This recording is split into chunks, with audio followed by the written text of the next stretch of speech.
He was a monk, a man sworn to silence, cloaked in prayer, bound by the vow of obedience. Yet the last words he ever left behind were not spoken in prayer, but carved onto paper with his own blood. The discovery was made at dawn. His cell door was bolted from the inside. No window broken, no sign of struggle. Yet the desk bore a manuscript that chilled every soul who saw it. Every letter was jagged, crimson, still wet when the brothers broke inside. It was not scripture, it was confession. He spoke of forbidden practices, of rituals performed under moonlight, of voices that promised power if he surrendered his soul. Page after page bled out his sins, darker with every line. And then abruptly, the words ended, mid-sentence. The quill had dropped to the floor. The monk himself was gone. No body, no trace. Only the blood-soaked pages remained. And the final word, unfinished, like a scream cut short. What truth was so terrible it swallowed its writer whole? The monk's name was Brother Aurelian, though few outside the monastery had ever heard it. His life was meant to be ordinary, chanting at dawn, copying scripture, fasting, tending the gardens. Yet the locked chamber told another story. The other monks had hammered at the door for nearly an hour before breaking it down. Inside, the air smelled of iron, raw and metallic. The manuscript lay across the desk, soaked at the edges. What drew their eyes, however, was not just the blood-written confession, but the absence of its author. Aurelian's confession began calmly, with words of remorse. He wrote that as a boy he had been devout, obedient, chosen early for holy life. Yet in youth he had broken a vow in secret. He described nights where prayer was abandoned for whispered chants taught by a wandering pilgrim. The pilgrim, he claimed, had not been human. He described eyes that glowed faintly in darkness, a face that seemed to shift, as if hidden beneath water, and a voice that knew his thoughts before he spoke them. Aurelian had written that he followed the figure into the woods beyond the abbey, and there learned rites not sanctioned by God. He was told that words written in blood had carried power, that blood was the one ink the heavens themselves could not erase. At first, the brothers thought it madness. Perhaps his mind had cracked under the weight of solitude.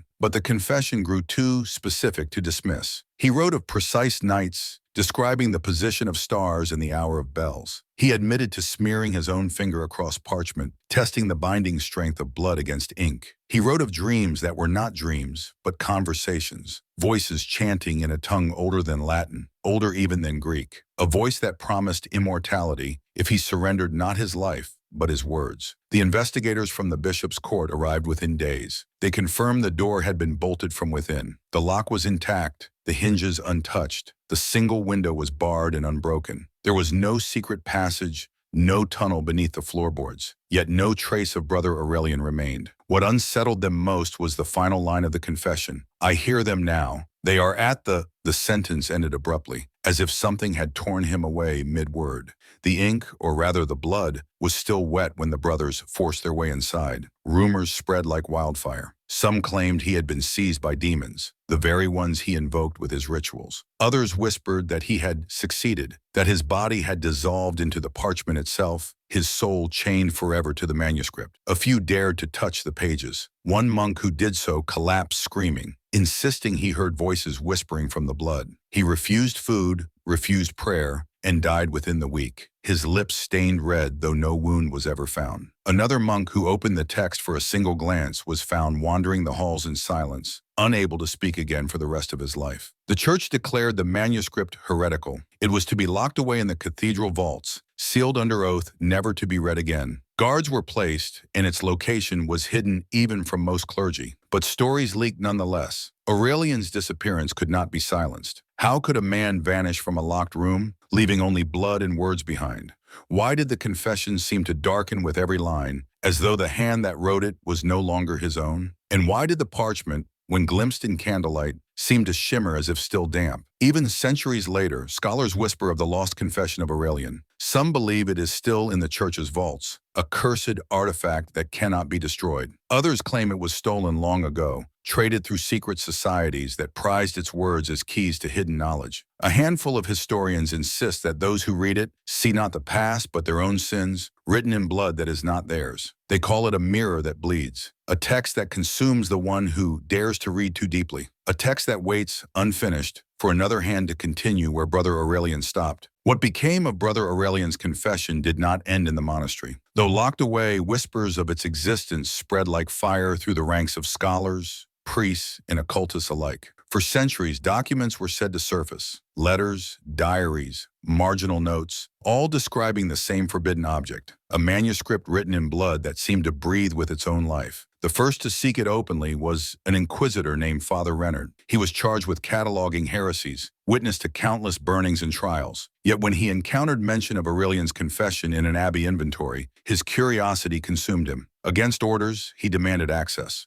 When he finally laid eyes on the blood-soaked parchment, he did not recoil. Instead, he wrote that the words shifted when he turned away, as if rearranging themselves to form new sentences. Within months, he abandoned his duties, claiming he had discovered a gospel beyond salvation. His last recorded words were written in his own blood. He was not alone in that room. After Renard, others tried to study the manuscript. A scribe tasked with copying its contents was found dead, quill driven through his own throat. Another priest sealed with the vault's key claimed he dreamt of Aurelian's cell nightly, hearing scratching on the other side of the door. He begged to be released from duty, and when denied, gouged out his own eyes, insisting they had begun to see words etched onto the walls that were not there. The church began moving the manuscript in secrecy, never allowing it to remain in one place for long. Yet each transfer seemed to leave echoes. A bishop who oversaw its relocation wrote that entire psalms vanished from his memory overnight. Monks in cloisters where the manuscript briefly stayed awoke to find their hands stained red, though none had touched the pages. In one monastery, the bells rang out at midnight without anyone pulling the ropes, and at dawn, 3 brothers were found lying in the bell tower, mouths filled with blood. It was then whispered that the manuscript was not simply cursed, but alive, demanding attention, drawing in those who dared to look upon it. Some suggested that Brother Aurelian had not disappeared at all, that he was still there, imprisoned within the very words he wrote, waiting for another to complete his sentence. A rumor persisted that if someone finished the final line, Aurelian's voice would return, but at the cost of the writer's own life. By the late Middle Ages, occult societies began hunting for it. The Rosicrucians, alchemists, and secret circles of scholars believed the confession contained hidden formulae, rituals that could open doors between worlds. Notes uncovered centuries later claim that fragments of its lines were whispered in initiation rites. One parchment described a ritual of blood-borne scripture, where each initiate was required to inscribe a personal sin in their own blood, believing it bound them to Aurelian's unfinished vow. Even artists and poets fell prey to the legend. A Renaissance painter claimed to have seen the manuscript in Florence. He painted a mural of a monk with hollow eyes, writing in red upon an endless scroll. The mural was destroyed by fire, but not before witnesses swore that the figure's hands seemed to move each time they glanced back. Centuries later, writers recorded dreams of words dripping like wounds across their manuscripts. A few confessed that they had seen Aurelian's handwriting appear in the margins of their own work, lines they could not recall writing. By the Enlightenment, skeptics dismissed it as myth. Yet even they recorded strange incidents. A French historian researching the Inquisition spoke mockingly of the tale in a public lecture. That night, he collapsed while writing in his study. His final words were scrawled in his own blood across the desk. "Forgive me, they are here." His death was ruled apoplexy, but the handwriting matched the legend too closely to ignore. The manuscript itself surfaced again during the 18th century in Prague when it was rumored to be in possession of an esoteric order. Witnesses described gatherings where candles burned red instead of white and where participants swore they heard whispers from the pages. Several members disappeared over the course of a single winter, their homes abandoned, their records incomplete. The manuscript vanished once again, as though it moved with its own will,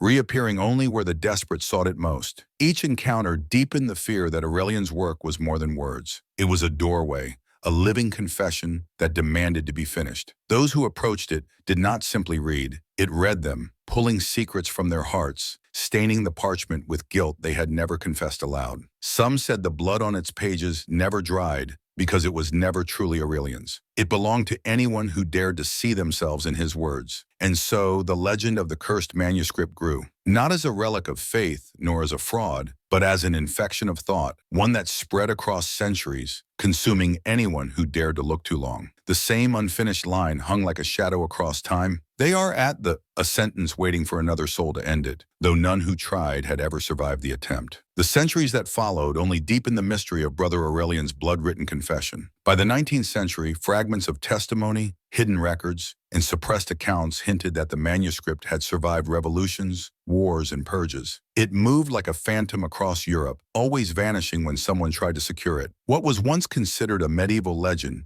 began to resurface in unsettlingly modern accounts. During the Napoleonic Wars, soldiers storming monasteries in Spain reportedly discovered a chest sealed with iron bands. Inside, they claimed, was a single book wrapped in oilcloth, its parchment dark and stiff. A captain who took it as a spoil of war was later found dead in his tent, his body unmarked, but his mouth filled with blood. The chest was gone, spirited away in the chaos. Rumor insisted it was taken by another officer who deserted within weeks and was never seen again. By the late 1800s, whispers of the manuscript reached scholars of the occult. Secret libraries in Paris and London began circulating references to a Codex Sanguinis, the Book of Blood. The descriptions matched Aurelian's confession, lines half-written, stains that never dried, and a final sentence left dangling like an unfinished spell. Some believed it to be a forgery, yet letters preserved in private collections told another story. One antiquarian wrote that he saw the letters move across the page as though the parchment itself was restless, eager for completion. As Europe entered the age of science, the manuscript shifted from monasteries and abbeys to hidden archives. Scholars in Prague, Vienna, and Berlin wrote of anonymous donors, delivering sealed crates to their collections, crates that were never recorded in official logs. Archivists who attempted to catalog them either vanished or left frantic, incoherent notes. One such note read, "It bleeds when no one looks. It listens when we speak. Do not let it finish the sentence." The 20th century only multiplied the shadows. During World War II, both Allied and Axis intelligence agencies allegedly searched for the manuscript. Nazi occult divisions sought it for their rights. The Allies feared it as a weapon of psychological terror. A file declassified decades later described a raid in Poland where agents found a blood-stained folio locked in a monastery cellar. Two soldiers who opened it began writing uncontrollably, scrawling their own names and sins across the barracks walls. They were restrained, but their bodies failed within days, blood filling their lungs without wounds. The folio disappeared in transit, as though someone or something had claimed it back. By the Cold War, Aurelian's confession was whispered to be hidden in what researchers now call shadow archives, unlisted vaults maintained by governments, the church, and private collectors. These were repositories for artifacts too dangerous to be destroyed, too inexplicable to be explained. Files surfaced describing the manuscript in coded terms. Object 47B, self-inscribing parchment. Another, manuscript exhibits mimetic infection. Viewer compelled to write blood confession. These reports suggested the text was no longer regarded as myth, but as an anomaly of dangerous influence. Eyewitnesses multiplied in secret circles. A Jesuit scholar in Rome claimed he saw the confession in the Vatican's hidden vaults, bound in black leather, its pages faintly warm to the touch. He swore that when he opened it, his own handwriting appeared where Aurelian's had stopped. He dropped the book in terror and refused to speak again. Another account from the 1970s described a Soviet researcher tasked with examining anomalous texts. His journals described dreams in which he walked the monastery corridors, following a quill that scratched on its own. He disappeared without trace, leaving behind only pages written in red, though no wound marked his body. By the 21st century, the legend had bled into digital whispers. Researchers on obscure forums traded stories of a bleeding manuscript photographed in a private collection. The images never stayed online long. They corrupted, files collapsing into static or strings of unfinished words. They are no one could prove their authenticity, yet those who viewed them reported headaches, nosebleeds, and dreams of a quill scratching endlessly in the dark. A few claimed their screens began to flicker with red streaks, as if the manuscript itself resisted being seen through machines. One modern historian claimed the confession had resurfaced in a shadow sale, offered to collectors of occult artifacts. He described the buyer only as a masked figure who insisted the manuscript was unfinished business. Days later, the historian was found dead in his study, his final notes written not in ink but blood, his last words echoing Aurelian's, "I hear them now." Others whispered that the buyer had been a front, acting on behalf of a global institution that wanted the text hidden once more. Patterns emerged when the stories were compared. Wherever the manuscript appeared, people vanished, died, or lost themselves to endless confession. The text was never destroyed, never consumed by fire or rot. Even when pages were reportedly burned, the ash stained red, and the words appeared again in the margins of unrelated texts. Aurelian's final line remained uncompleted, yet every century brought another hand, another attempt, another unfinished scream. And so the question remains, what if the confession was never meant to end? What if it is still writing itself, one reader at a time, across generations, each unfinished sentence waiting for the next soul willing or doomed to carry it forward. A book that bleeds because it feeds, forever searching for another hand to finish the word that Aurelian never could. If the 20th century placed the manuscript into shadow archives, the decades that followed brought it closer to individual lives, people whose encounters were not recorded in official reports, but whispered in rumors, urban legends, and tragedies that newspapers barely covered. These were not soldiers or inquisitors, but ordinary men and women who stumbled too close to the unfinished words of Brother Aurelian. One account told of a theology student in Rome, working late in a library rumored to hold forbidden texts. He claimed to have discovered a thin folio bound in rough cloth, its title page missing. Hours later, he was found unconscious on the floor, his desk covered with pages scrawled in his own blood. Witnesses swore he had written names, his friends, professors, even strangers, all listed with sins he could not have known. When revived, he had no memory of writing. He refused to speak again, entered a monastery, and lived out his days in silence. Another story emerged in Eastern Europe. A collector of rare books boasted that he had purchased the Bleeding Confession at an underground auction. He displayed it privately, laughing off the rumors. Within months, his family noticed he never left his study. When they forced the door, they found him alive, but his skin bore ink-like markings. Script written across his arms, chest, and back, words in the same jagged style as Aurelian's. He was committed to an asylum where he spent his final days writing across his own body until his skin was no longer blank. A third account came from a journalist in New York during the 1990s. Investigating claims of occult artifacts smuggled into private collections, she reported receiving a package without sender, a single page, brittle but stained red. Days later, colleagues noticed she had begun keeping notebooks filled entirely with apologies written hundreds of times. She disappeared before her story was published. Her apartment was found locked from the inside.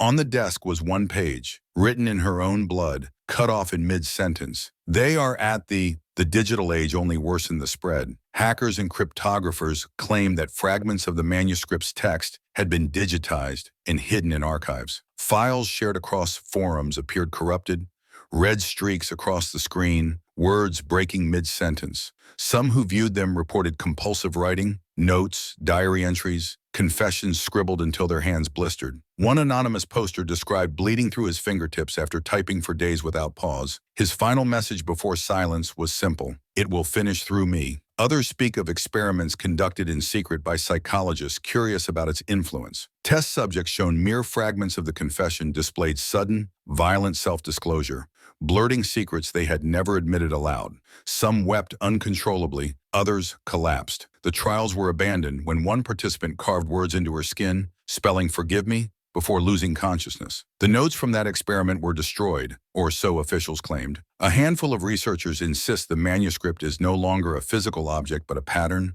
a mimetic curse that adapts to each medium it touches. In print, it bleeds. In memory, it whispers. Online, it crashes into strings of unfinished confessions. The danger, they argue, is not only in reading it, but in thinking about it. Each retelling, another attempt to finish the sentence Aurelian began.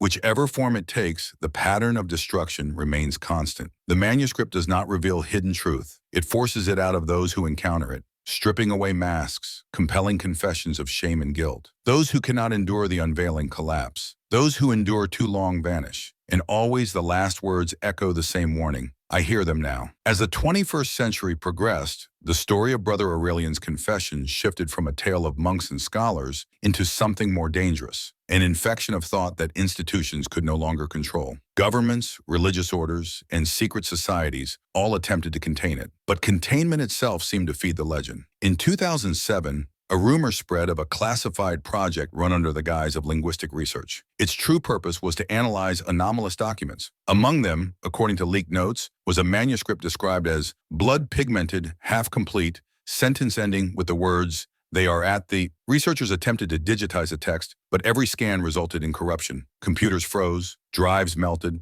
and files reappeared filled with confessions typed in languages no one recognized. The project was abandoned, though insiders swore the manuscript continued generating files even after it was locked away. The Vatican, too, was said to have confronted the problem again. A secret papal commission gathered to examine what was rumored to be the original manuscript locked for centuries. Witnesses say one cardinal broke protocol and attempted to read the words aloud. His voice faltered, then changed, deepening as if two voices spoke in unison. He collapsed, bleeding from the eyes. The commission disbanded immediately, and its records were sealed. Yet whispers suggest that fragments of the confession were smuggled out, carried by those who believed they could control it. None of those men lived long. Meanwhile, in academic circles, the manuscript became a ghost topic. Professors warned students never to pursue it. Journals rejected articles that mentioned it. Yet curiosity thrived underground. Fringe researchers argued that the confession was not a curse but a form of living language, a sequence of words that demanded completion by consuming the writer. Some even speculated that it was less about the devil and more about humanity itself, a reflection of guilt so deep it took physical form. Survivors of encounters describe the same sensation. The moment one reads the unfinished line, an overwhelming compulsion rises, to confess, to bleed truth onto the page. It is not merely writing, it is expulsion, as if the soul is forced out in words. The victims describe a feeling of something standing behind them, quill in hand, waiting to guide their confession further. The words may change, but the ending is always the same: collapse, silence, and disappearance. Institutions tried destruction repeatedly. Fires reduced copies to ash, but the ash itself stained parchment red. Shredded pages reassembled in drawers and archives. One government claimed to have buried a sealed vault deep underground, but contractors later reported hearing scratching sounds within the walls, as though something continued writing in the dark. Suppression did not silence the manuscript. It only gave it new places to hide. By the late 2010s, strange reports emerged from individuals who had never touched the book, yet spoke of it in dreams. They described wandering monasteries, locked doors, and a quill scratching endlessly. Some awoke with blood under their nails. Others found half-written sentences in their journals, though they swore never to have written them. The legend no longer required a physical object. It had become an idea, an echo searching for minds vulnerable enough to host it. The greatest terror lay in its persistence. Even when denied, mocked, or suppressed, the confession always returned. Each attempt to silence it only proved the same point. The unfinished sentence hung like a snare, waiting. And across centuries, from monasteries to servers, from parchment to screens, it repeated its call. Not a story of one monk, but a contagion that binds anyone who dares to know it. Brother Aurelian was only the first. The question was never where the manuscript was kept. The question was always, who would finish it next? The story of Brother Aurelian began in silence, a monk alone in his chamber, writing not in ink, but in blood. Centuries have passed, wars have raged, empires have collapsed, yet the unfinished sentence remains. They are at the words that have never been completed, though countless hands have tried.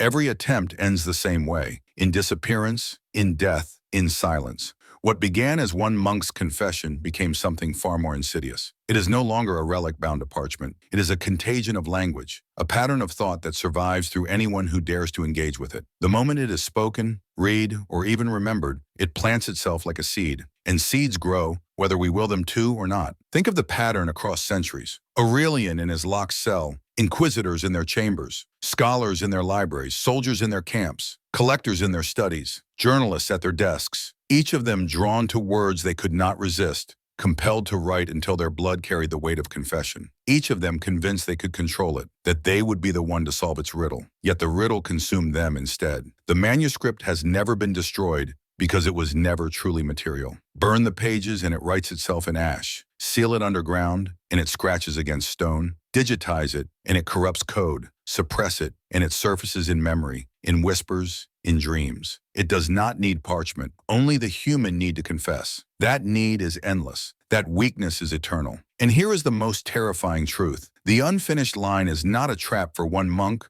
one reader, or one century. It is a call, an open invitation that does not die, because humanity cannot resist the urge to fill silence with words, to finish what was left incomplete, to know what waits on the other side of the dash. Every reader who has ever seen those words has thought the same question: who are they? And every reader has been tempted, even for a moment, to answer. Perhaps that is the true curse. Not that Aurelian vanished, not that scholars went mad, not that archives trembled to contain it. The curse is that the story itself ensures survival.